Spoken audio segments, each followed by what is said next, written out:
아모스 6장 1절입니다.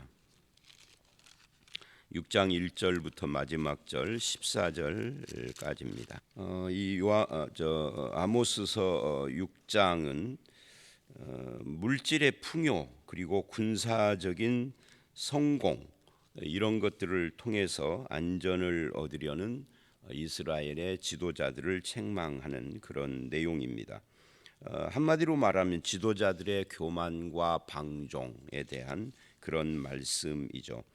1절을 보면 화 있을진저 교만한 자와 그리고 이렇게 말을 해요. 마음이 든든한 자. 이 마음이 든든한 자라는 표현은 그 자체만 가지고는 좋은 표현처럼 보이는 그런 내용입니다.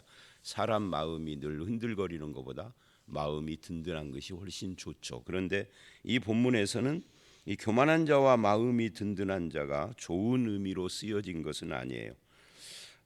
이 표현에서 우리는 이 설교의 왕자라는 소리를 들었던 스펄전이 이 본문을 뭐라고 했느냐면 잠자는 영혼을 위한 채찍이라고 그렇게 표현을 했어요.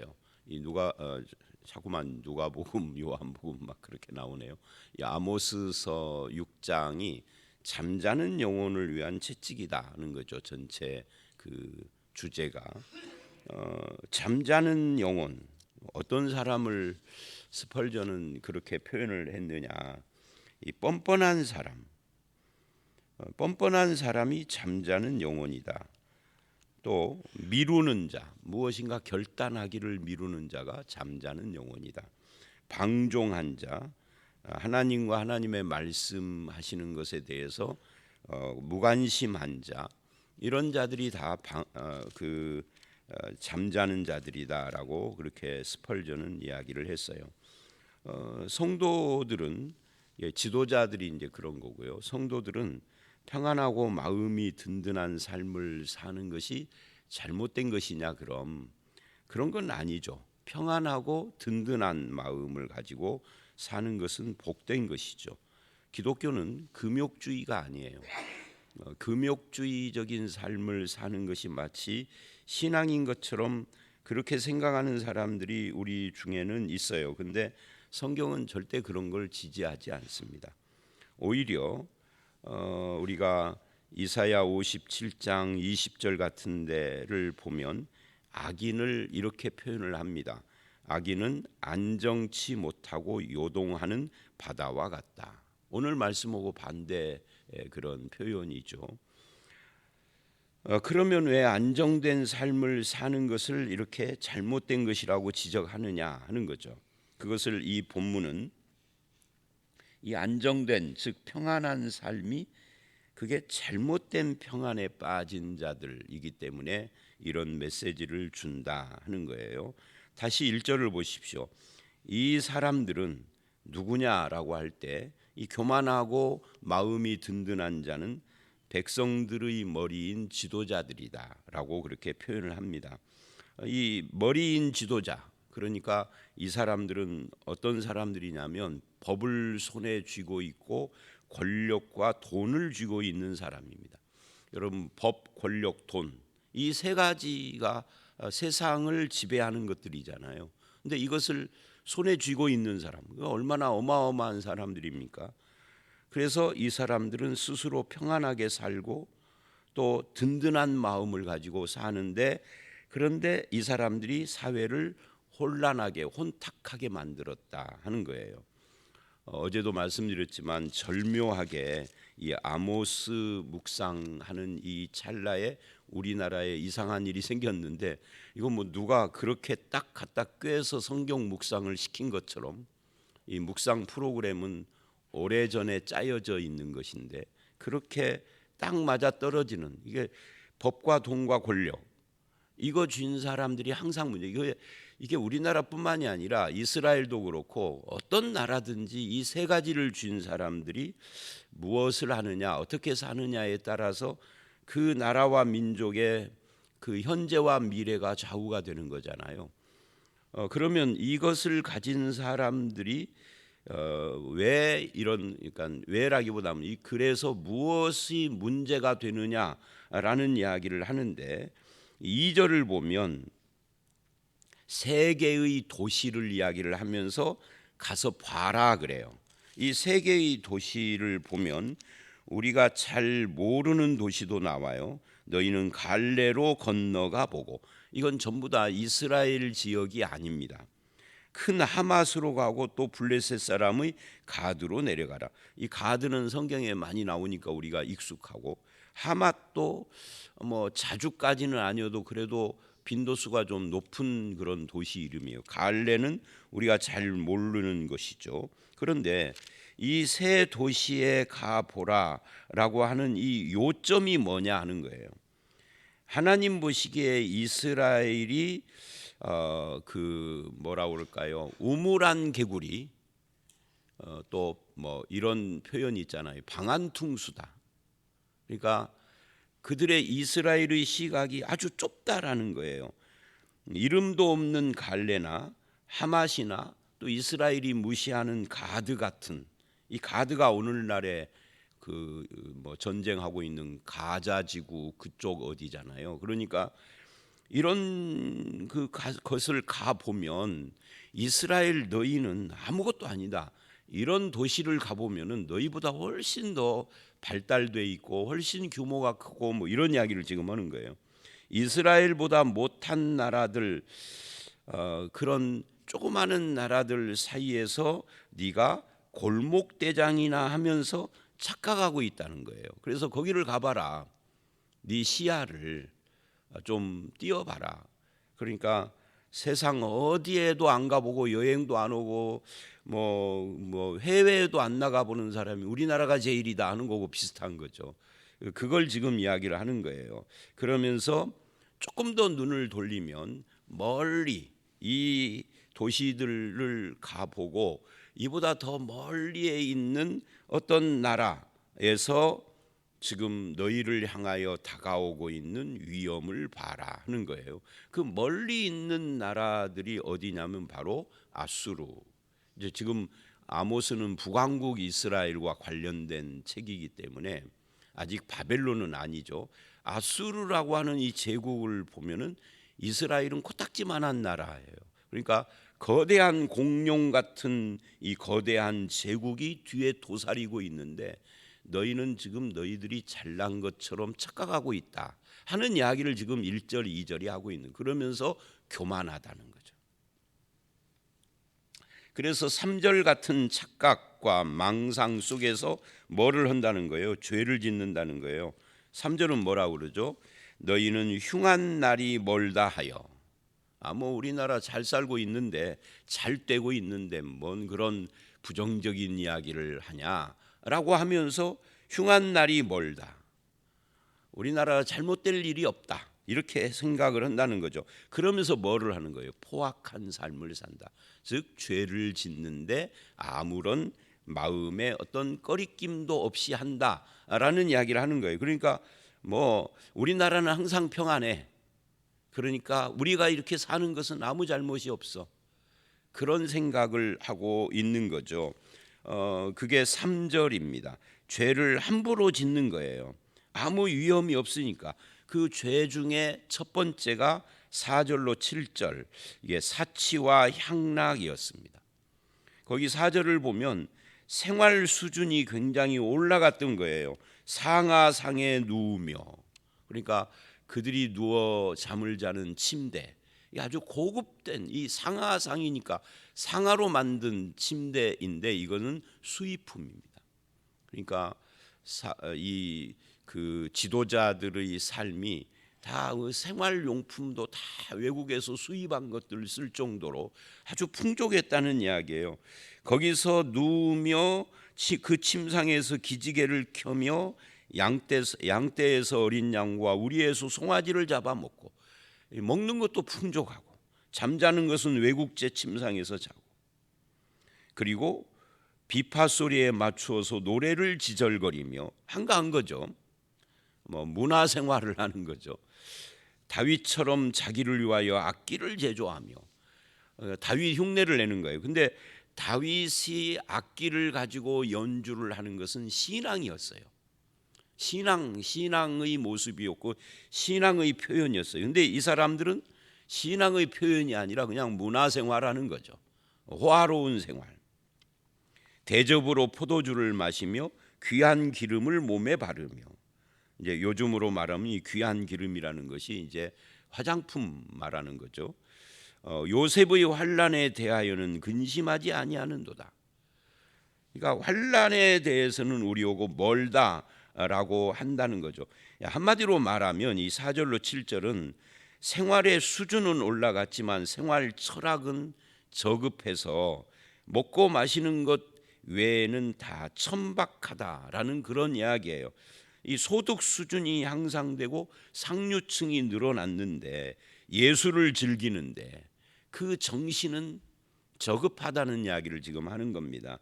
술과 화장품을 쓰고 호화로운 삶을 살면서 고급 음식을 먹고 노래하고 술잔치를 벌이고 하는데 고통당하는 사람들, 어려운 사람들에 대해서는 무관심하다는 이야기입니다.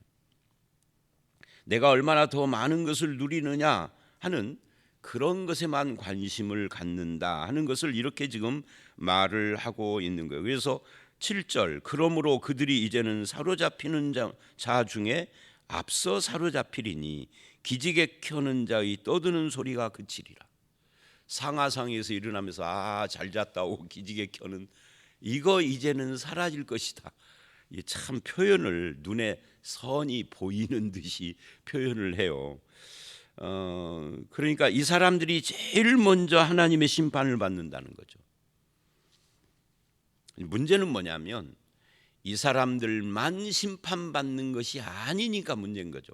여러분 한번 생각을 해보세요. 우리나라가 잘못되면은 우리나라를 잘못되게 만든 정치인이나 대통령, 장관, 국회의원 이런 사람들만 고통받나요? 아니죠. 그 사람들은 오히려 고통 잘 안 받아요. 서민들이 고통을 받는 거죠. 그래서 우리가 기도해야 하고 그래서 우리가 바른 나라와 사회를 만들어 가는데 관심을 가져야 하는 거 아니겠습니까? 사실은 이제 구약 시대에는 이 사람들이 먼저 고통을 당하지만 현대는 이 사람들은요 고통을 안 당해. 오히려 그 IMF 왔을 때 보면은 더 돈 많이 버는 사람들이 있더라고. 그러니까 이게 참 안타까운 일이죠. 그래서 이 말씀들을 통해서 우리의 모습을 바라봐야 합니다. 아모스서를 보다 보면은 우리 시대를 보는 거하고 비슷한 생각을 안 할 수가 없어요. 사치와 향락과 풍요가 있지만 그러나 내부를 보면은 타락, 불륜, 술 문화가 얼마나 우리나라에 만연해 있는지 저는 그런 생각을 해요. 이 사람들이 고등학교 때 공부를 잘해서 서울대학을 들어갔는데 서울대학을 들어간 뒤로 지금까지 술만 먹고 살았나? 그러니까요. 이게 이제 저만의 생각일지는 몰라도 고등학교 때 공부를 잘해서 좋은 대학 들어가는 것이 중요한 것이 아니라 고등학교 때는 중간쯤에서 중간쯤 한 대학을 나온 사람이 평생 공부하는 사람, 후자가 훨씬 더 나은 사람입니다. 고등학교 때 공부한 보상으로 좋은 대학 들어가고 공부를 안 해버린 사람은 멍청한 사람인 거예요. 고등학교 때 실력으로 평생을 어떻게 살아요? 평생 책 보고 평생 공부하고 평생 열린 마음을 가지고 무엇인가를 배우고 해야죠. 그 좋은 예가 김대중 씨잖아요. 상고밖에 안 나왔어. 그런데도 그 경제에 대해서 얼마나 해박해요.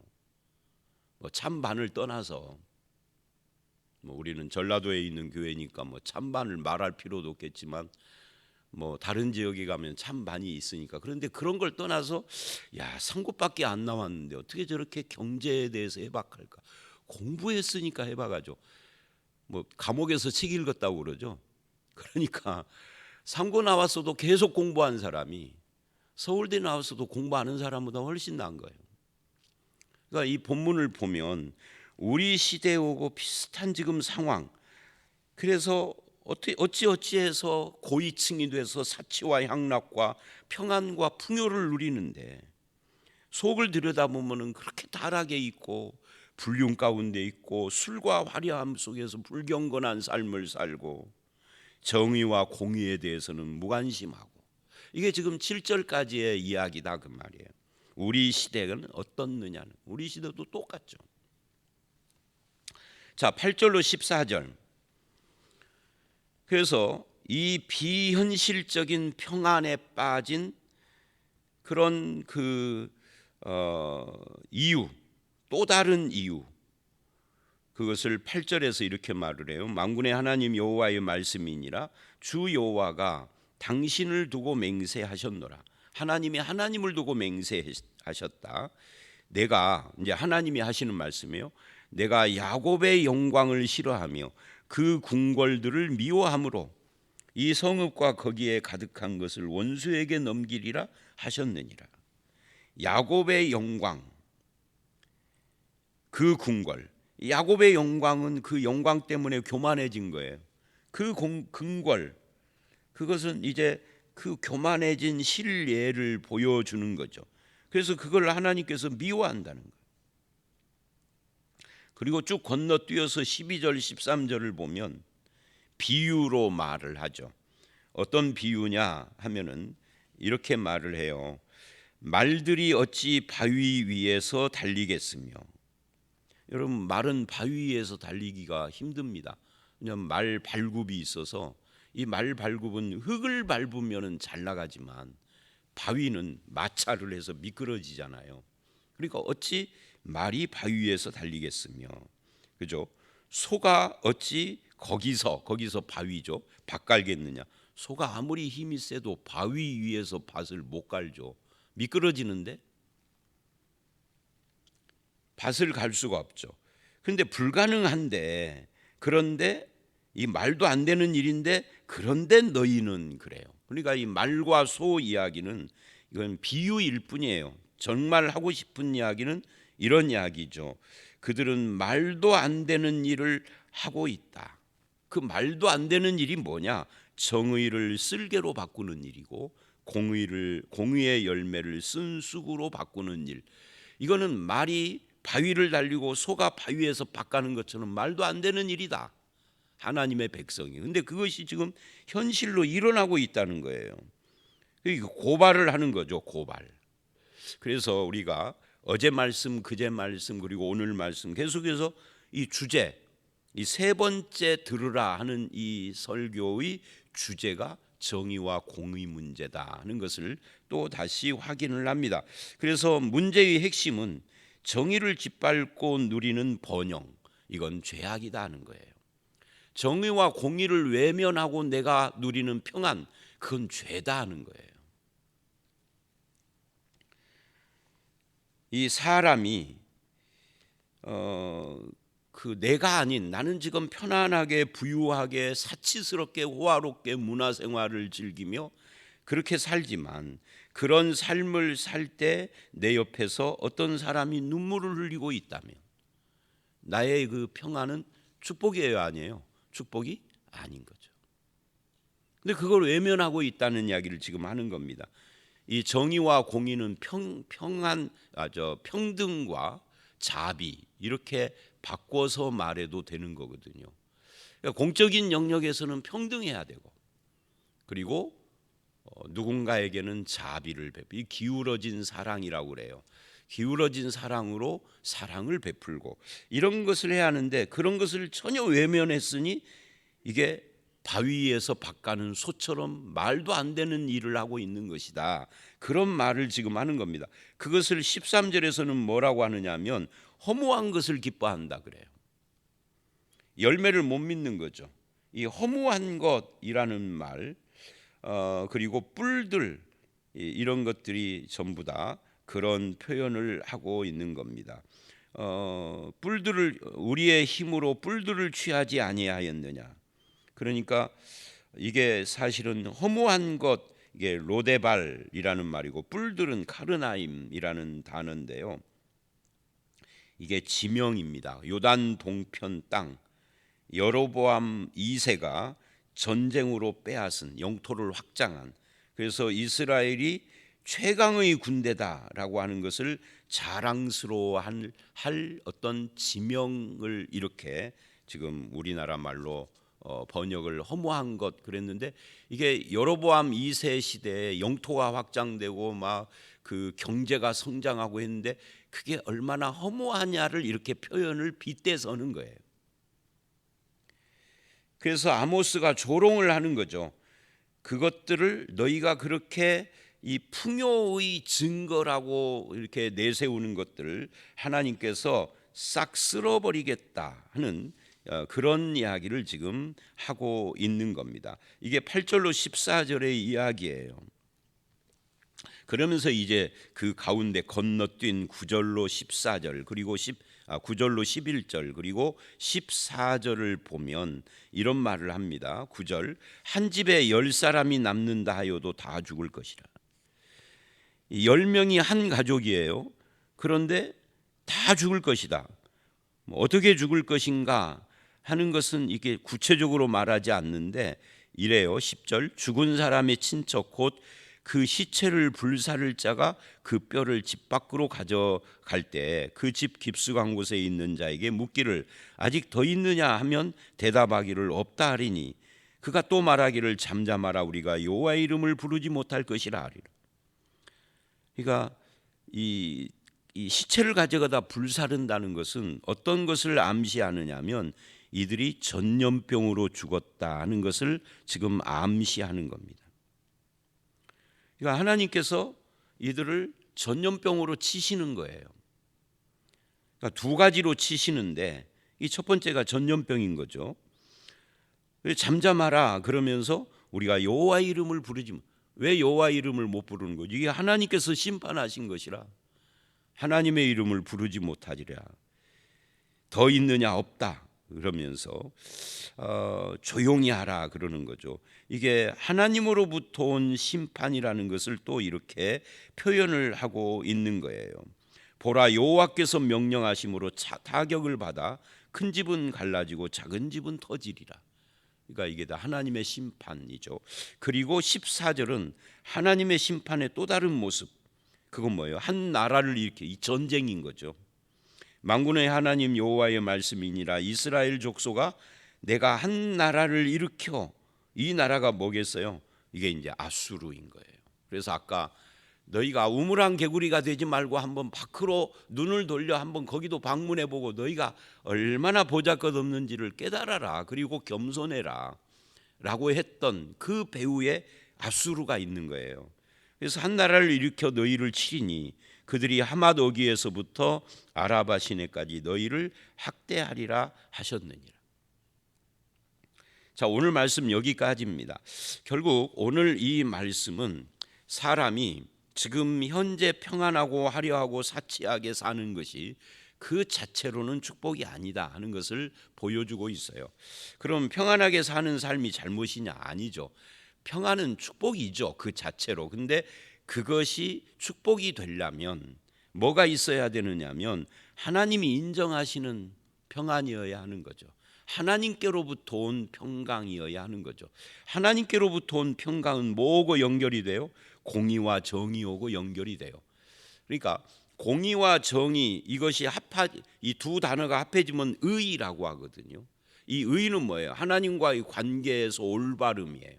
하나님과 올바른 삶을 살며 그 결과 평등과 자비가 시행되는 그런 삶을 사는 데서 오는 평안이라고 하면 그 하나님이 주시는 거죠. 왜? 그 결과가 샬롬이니까. 구약 성경의 메시지가 단순해요. 언약 이야기와 하나님 나라 이야기예요. 언약 이야기는 뭐 그렇고요. 이 언약은 이제 예수 그리스도에게서 성취되는 그 구원의 언약이니까. 이 하나님 나라는 하나님의 통치인데 그 통치의 두 가지 기둥이 정의와 공의입니다. 그리고 그 둘을 합해서 의의 결과가 샬롬이고요. 그러니까 샬롬이 평안이잖아요. 이 평안이 그렇게 하나님으로부터 주어지는 것이 아니라면 돈과 권력과 뭐 이런 것으로부터 주어지는 평안이라고 하면 가짜다 하는 것을 지금 이야기를 하고 있는 겁니다. 자, 말씀을 마칩니다. 여러분은 어떠한 평안을 누리고 계십니까? 하나님으로부터 오는 평안입니까? 그렇다면 여러분의 삶의 주변을 돌아보십시오. 우리가 아까 이제 제가 잠시 암시적으로 국가 이야기를 했어요. 뭐 공부 잘한 사람이 평생 공부를 안 해서 망치는 이런 이야기를 했는데, 어제도 말한 것처럼 그런 국가 이야기에다가 초점을 맞추지 말고 나에게로 이걸 가지고 와서 나는 그럼 공의와 정의의 삶을 사는가? 하나님의 통치를 받고 있는가? 내가 누리는 이 평안은 하나님으로부터 온 것인가?